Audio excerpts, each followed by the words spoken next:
He looked like an ordinary man, tall, polite, soft-spoken, but behind that calm smile lived one of the most chilling minds in American history. His name was Edmund Kemper, and by the time police caught him, 8 people were dead, including his own mother. It began on a quiet California highway in the early 70s. 2 college girls were hitchhiking when a car stopped beside them. The driver was huge, 6'9", broad-shouldered, but gentle in his tone. They felt safe and got in. Minutes later, he took a wrong turn. The doors had no handles, the girls were trapped, and the man behind the wheel was Edmund Kemper, the one who would be known as the co-ed killer. To understand him, we go back to his childhood. Edmund Emil Kemper III was born in Burbank, California in 1948. He had 2 sisters and parents who fought every day. When he was 9, they divorced. His father left, and he stayed with his mother, Clarnell Strandberg Kemper. She was intelligent but cruel, a heavy drinker who insulted him constantly.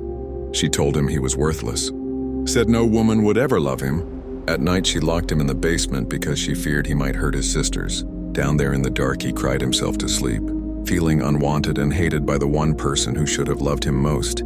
He was tall, awkward, and lonely. He started cutting the heads off his sisters' dolls. Later, he killed small animals. Fascinated by what happened when life stopped, death began to look like control, the only control he ever had. At 15, his mother sent him to live with his grandparents on a remote farm, hoping the countryside would calm him. Instead, it trapped him with 2 more people who reminded him of her. His grandmother scolded him constantly. His anger built until one hot August day in 1964. After another argument, he took a .22 rifle and shot her. When his grandfather came home, he shot him too, later telling police he didn't want the old man to see what he'd done. He called his mother and confessed, saying quietly, "I just wanted to see what it felt like to kill Grandma." The court declared him insane and sent him to Atascadero State Hospital for the criminally insane. Doctors said he was paranoid schizophrenic, yet inside he was calm, polite, and frighteningly smart with an IQ of 145. He studied psychology, helped administer tests, and learned exactly how to sound normal. After 6 years, he convinced doctors he was rehabilitated. On his 21st birthday, they released him, sending him back to live with his mother. Back under her roof, the insults started again. She mocked his size and his failures. He wanted to join the police but was rejected for being too tall.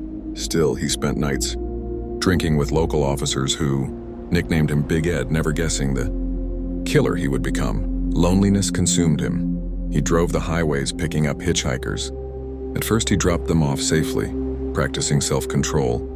But on May 7, 1972, after a brutal fight with his mother, his restraint vanished. 2 college students, Marianne Pesci and Anita Lucchesa, accepted a ride. He drove them down a deserted road and killed them both, hiding their remains near his mother's house. Later, he said he felt powerful for the first time in his life. Over the next year, he killed again and again.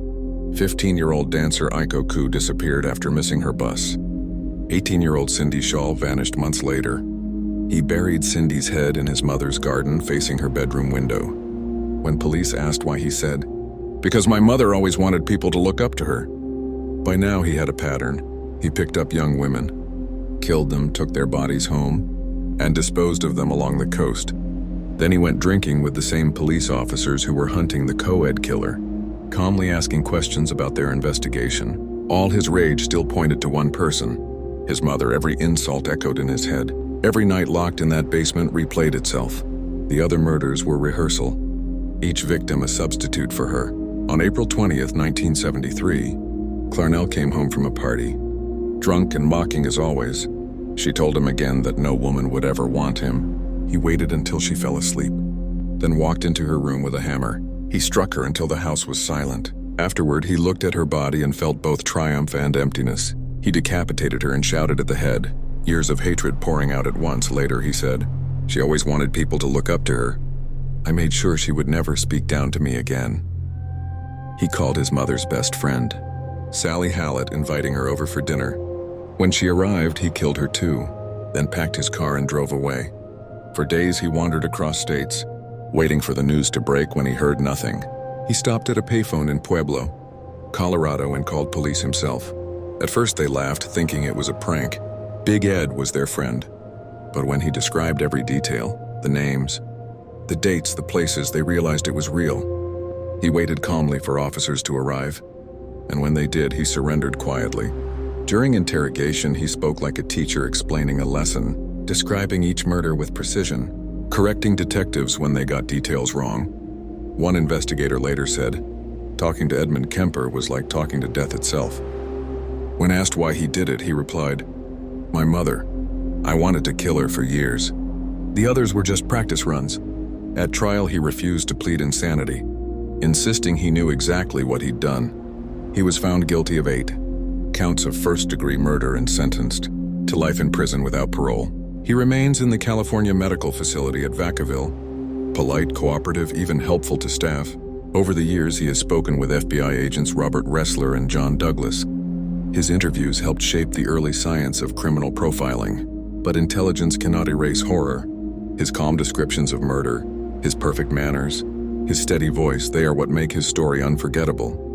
Imagine sitting across from a man who smiles kindly while explaining that every time he killed a woman, he imagined she was his mother. He once said, "When I was with those girls, I wasn't killing them, I was killing her."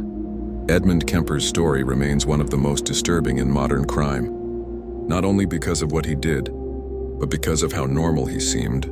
A brilliant mind consumed by loneliness and hate, a son who turned his mother's head into a dartboard. Long before he killed her, she had already created the monster he became.